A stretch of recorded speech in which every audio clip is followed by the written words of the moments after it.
Hello friend, আশা করি তোমরা সবাই ভালো আছো। তো প্রচুর গরম পড়েছে, দেখো গরমের মধ্যে পাতলা মাছের ঝোল আজকে আমি বানাবো, তো সেটাই তোমাদের সাথে শেয়ার করব। তোমরা এভাবে বানাবে গরমের মধ্যে। তো দেখো এখানে কিন্তু রুই মাছ আমি নিয়ে নিয়েছি, মাছগুলোর মধ্যে নুন হলুদ মাখিয়ে রেখে দিয়েছি।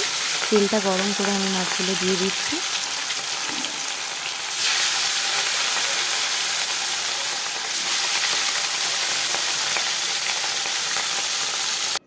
দেখো মাছগুলো কিন্তু আমার ভাজা হয়ে গেছে। তো এখানে ঢ্যাঁড়স, আলু, কচু, নুন, চিনি, ফোড়নের জন্য 5 ফোড়ন, পেঁয়াজ, রসুন, টমেটো, তো এটা দিয়ে আজকে আমি বানাবো। আর এখানে আদা, জিরে, ধনে, লঙ্কা গুঁড়ো, হলুদ গুঁড়ো। দেখো কড়াইটার মধ্যে কিন্তু তেলের মধ্যে আমি ফোড়নের জন্য 5 ফোড়ন দিয়ে দিলাম।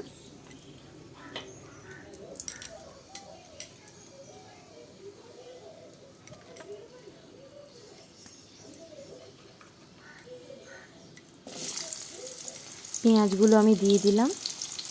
পেঁয়াজগুলো একটু ভাজা হয়ে গেলে আমি রসুনগুলো দিয়ে দেবো।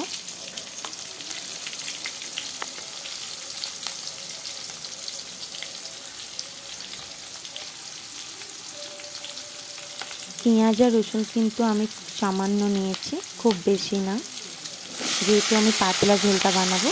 এর মধ্যে আমি ঢ্যাঁড়স দিয়ে দিলাম, দিয়ে আমি ভেজে নেব।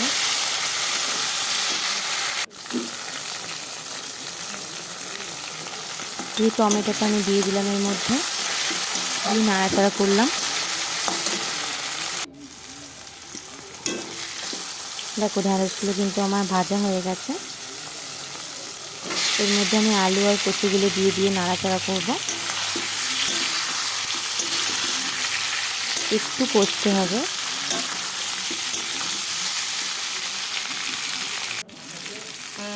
দেখো কষা হয়ে গেছে, এবার আমি মশলাটা দিয়ে দিলাম।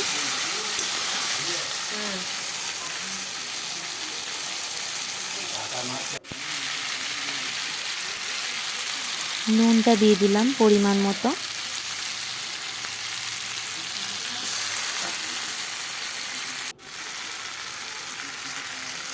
দেখো এবার আমি জল দিয়ে দিচ্ছি এর মধ্যে।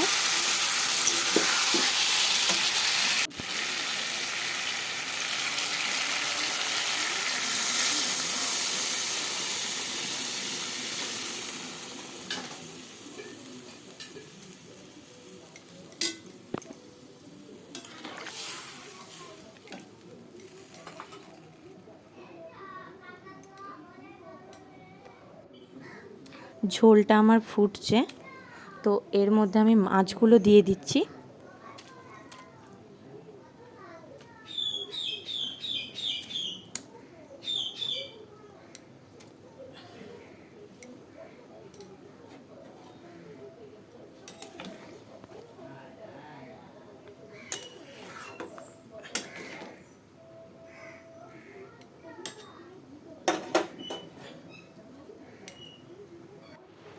দেখো এটা কিন্তু বাচ্চা থেকে বড়রা সবাই ভালো লাগবে এরমভাবে রেসিপিটা বানালে। তো তোমরাও বাড়িতে এভাবে করো। দেখো আমার কিন্তু রান্নাটা কমপ্লিট হয়ে গেল।